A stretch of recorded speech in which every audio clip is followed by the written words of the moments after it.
Bwana Yesu asifiwe. Tokea nimefika Bethlehem mwaka 2018 mpaka leo sijawahi kupata hata sekunde moja ya kujuta kwa nini niko Bethlehem.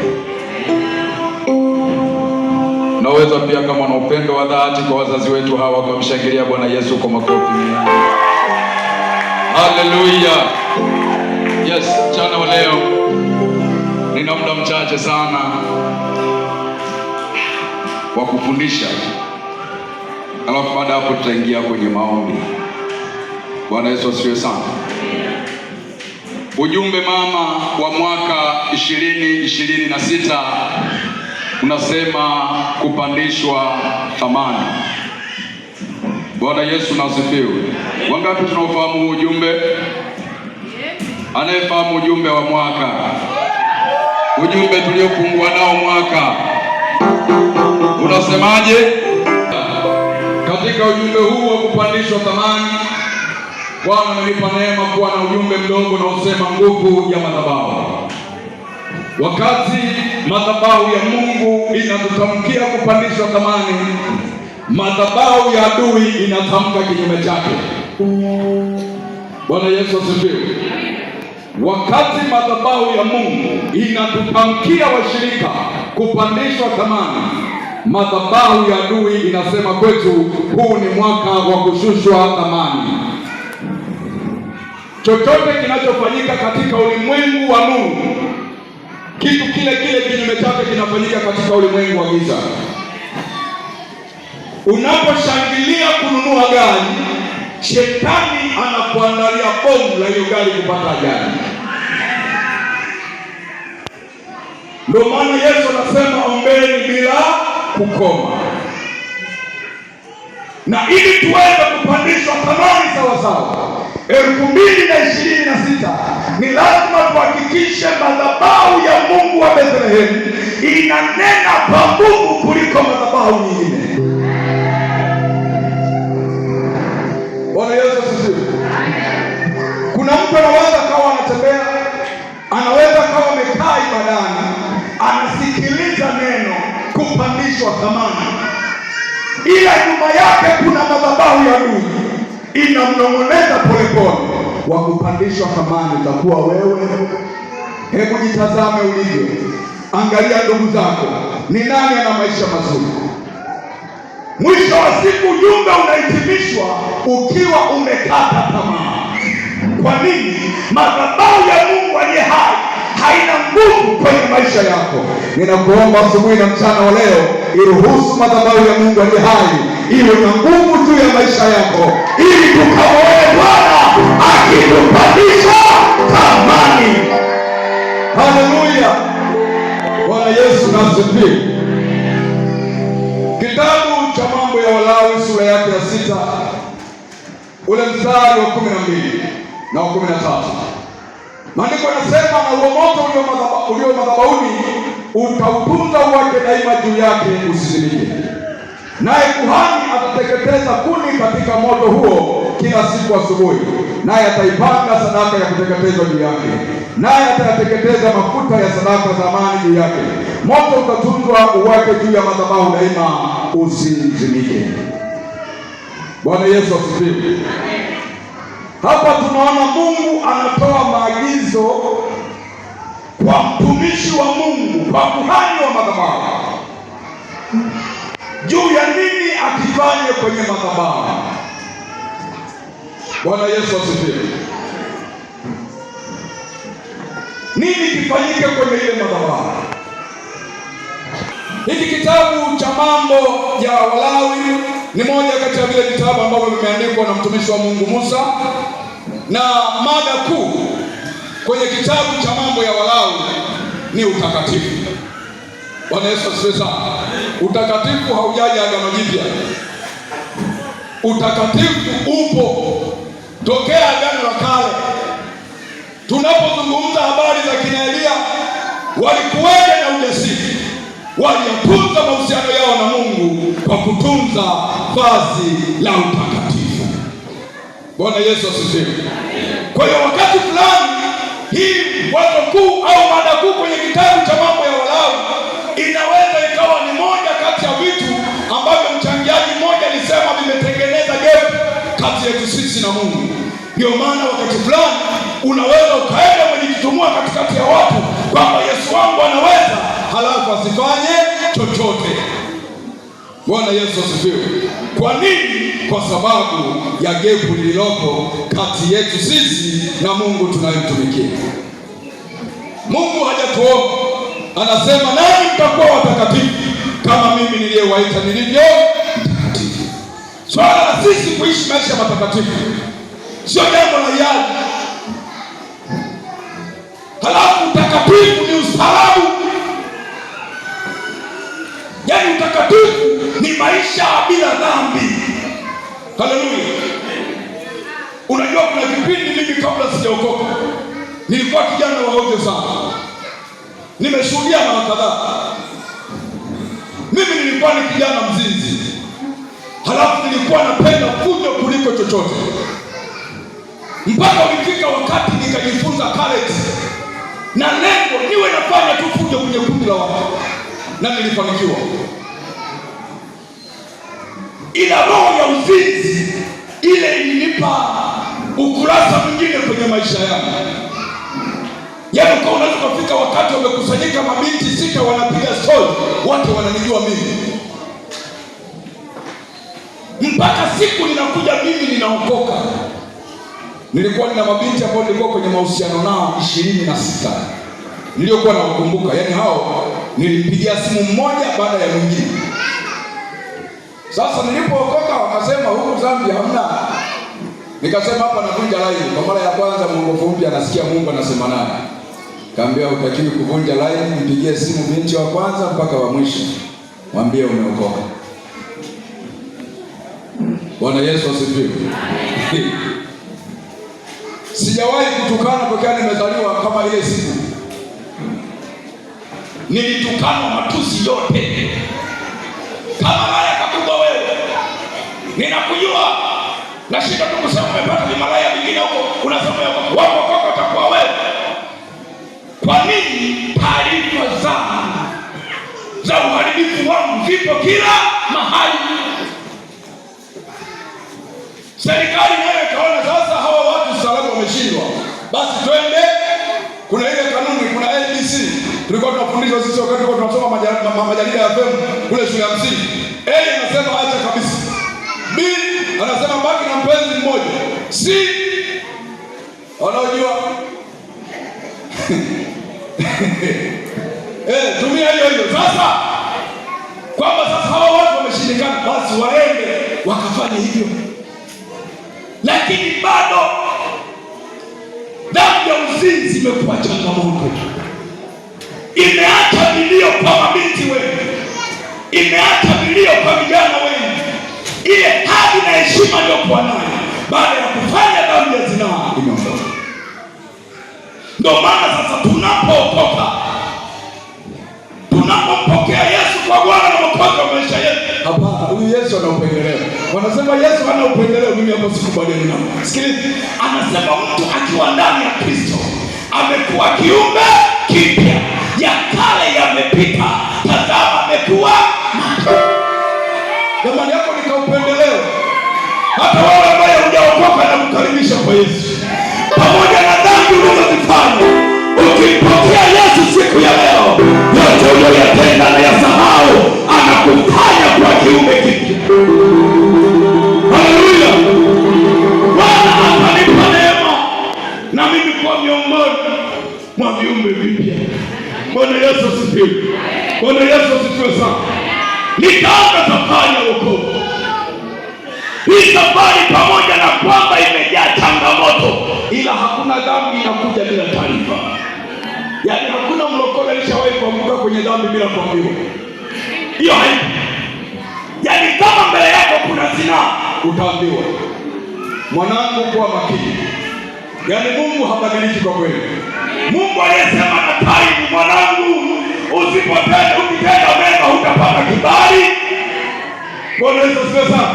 Hata leo anasema ni Mungu yule yule aliyeandika wazo kuu kwenye kitabu cha mambo ya Walawi juu ya utakatifu. Bwana Yesu asifiwe. Na kitabu hiki cha mambo ya Walawi kiliandikwa kati ya mwaka 1445 mpaka mwaka 1405 kabla ya Kristo. Na kusudi la kuandikwa kitabu cha mambo ya Walawi kiliandikwa kwa lengo la kuwaeleza wana wa Israeli na wapatanishi wao makuhani kuhusu njia ya kumfikia Mungu kwa njia ya damu ya upatanisho na kuhakikisha viwango vya juu vya maisha matakatifu kwa wateule wake. Bwana Yesu asifiwe. Sasa hizi ajenda mtumishi wa Mungu Elia akaja akazisoma, Mungu akamsemesha, akazibeba kama zilivyo. Ukafika wakati Elia akaona hakuna kitu kingine cha thamani cha kushikamana nacho, maana kuna siku ataondoka. Sasa kama nafasi ya Mungu kwenye maisha yako, ya kwanza alikuwa ni mke au mume, ya pili akawa Mungu, hatuwezi kuishi. Bwana Yesu asifiwe. Bwana Yesu asifiwe. Ni lazima kwenye maisha yetu, hata kama kuna vitu tunavipenda, cha kwanza kukipenda awe Mungu. Tukipenda Mungu kwa kumaanisha, tutamwishia maisha matakatifu. Tukimwishia Mungu maisha matakatifu, atalinda na vile vingine tunavyovipenda. Bwana Yesu asifiwe sana. Haleluya. Basi mchana wa leo nimesema ujumbe wetu ni nguvu ya madhabahu, na katika madhabahu ambazo zipo duniani zinazofanya kazi ni madhabahu mbili. Kuna madhabahu ya Mungu aliye hai, hii madhabahu ambayo tumesimama kwayo, lakini pia kuna madhabahu ya adui, madhabahu ya shetani na mapepo wake. Na hiyo tutakuwa na muda nao sana leo, tutakwenda kusema sana kwa habari ya madhabahu ya Mungu tunayemtumikia. Lakini pia wanatheolojia wamegundua kwamba kuna madhabahu nyingine ya tatu, na hiyo madhabahu ni moyo wako. Sema, moyo wangu mimi ni madhabahu. Sema, moyo wangu mimi ni madhabahu. Lakini huu moyo wangu mimi unaweza kuwa madhabahu aidha ya Mungu aliye hai au ukawa madhabahu ya shetani. Hapo panategemea uko umesimama kwenye madhabahu ipi. Bwana Yesu asifiwe sana.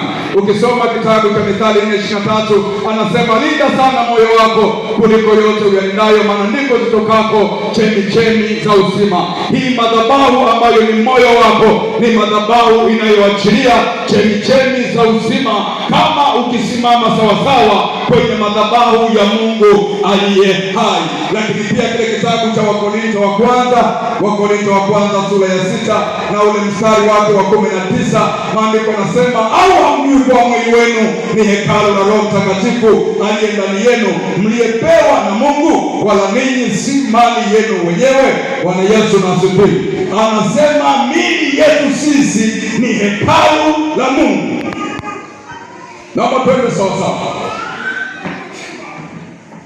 Ili hekalu la Mungu liitwe hekalu, ni lazima liwe na madhabahu. Bwana Yesu asifiwe sana. Ili hekalu la Mungu liitwe hekalu, ni lazima liwe na madhabahu. Kama mwili wako ni hekalu la Mungu, ni hekalu la Mungu Roho Mtakatifu, maana yake moyo wako ni madhabahu ya Mungu Roho Mtakatifu. Lakini kama ukiwaza tofauti kutoka ndani ya moyo wako, hiyo madhabahu itaachilia hicho. Bwana Yesu asifiwe. Hapo tatizo sio la mchungaji, hapo tatizo si la wachungaji wasaidizi, tatizo si la wazee wa kanisa, tatizo si la mashemasi, tatizo ni la kwako. Maana kiwango cha kupokea muujiza wako ni kwa kadiri ya nguvu inayotenda kazi ndani yako. Una nguvu kiasi gani ya Mungu ndani yako itakayokuwezesha kupokea muujiza? Haleluya. Injili ya Mathayo, Yesu anasema pale hazina yako itakapokuwepo, ndipo na moyo wako utakapo.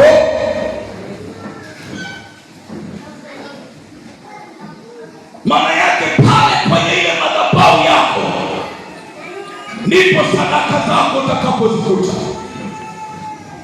Bwana Yesu asifiwe. Sasa tumesoma andiko kuu la mambo ya Walawi. Na hapo tunaona mwandishi amezungumza habari ya kutunza moto wa madhabahu. Moto wa madhabahu ni kitu gani? Moto wa madhabahu ni uwepo wa Mungu, na huu moto wa madhabahu hautakiwi tu kutunzwa kwenye hii madhabahu, unatakiwa kutunzwa pia kwa kila mshirika. Yaani tunatakiwa washirika muda wote tutembee na nguvu ya Mungu, tutembee uweponi mwa Mungu Roho Mtakatifu, tutembee tukiwa katika hali ya uvujiko.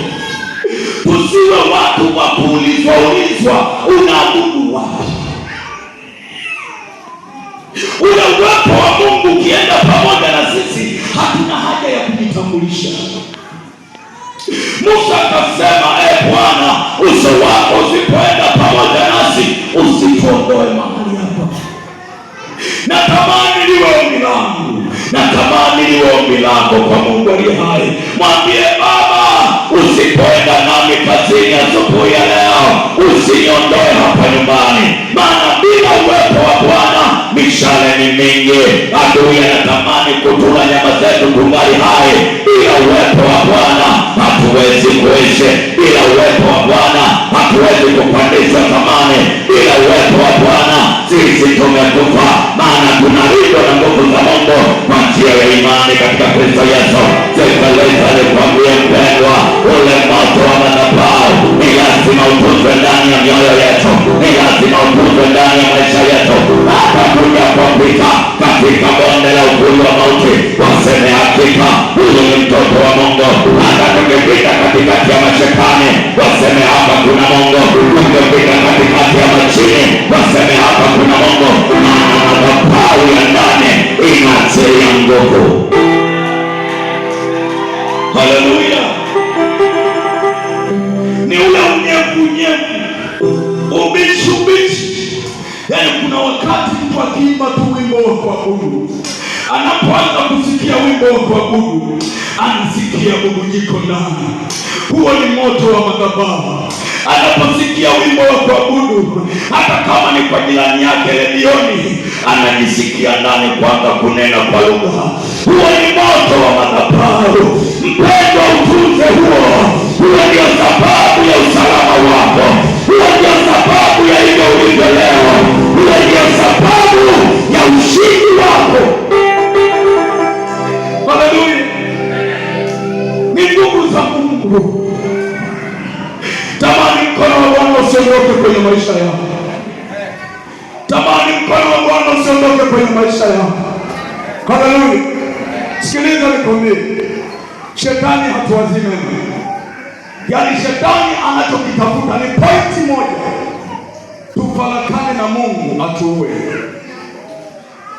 Ngoja nikwambie, kati ya makosa makubwa duniani ambayo tumefanya kama hatutakaa vizuri na Mungu ni kuokoka. Unanielewa?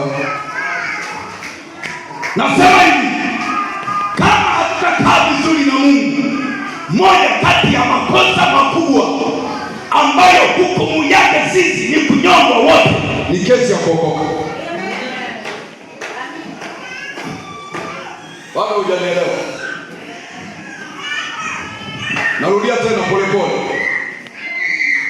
Kuna makosa mtu anaweza kuhukumiwa kifungo cha maisha, ila kuna makosa mtu anahukumiwa kunyongwa. Kama hatutakaa vizuri na Mungu kwenye madhabahu yake na watumishi wa Mungu kwenye madhabahu ya Mungu aliye hai, kama hatutakaa vizuri, kosa tulilolifanya la kuokoka tunastahili kunyongwa na shetani. Ukisema anaongea nini, fuatilia waliomwacha Yesu na walisimama na Yesu kisawasawa, wakaharibu kazi za shetani sawasawa. Nini kilichowakuta? Kwa taarifa yako, iko hasara umesababisha kwenye madhabahu ya Mungu. Na wakulipa ile gharama sio watoto wako, wakulipa ile gharama sio mke wako wala zako, wa kulipa ile gharama ni wewe mwenyewe. Ndio maana ninasema muda huu, kaa vizuri na Mungu, utunze moto wa madhabahu. Kila wanapokuja kwako, wakutane na kijiti kinachowaka na kiteketee. Bwana Yesu asifiwe sana. Wakija usiku, wakutane na kijiti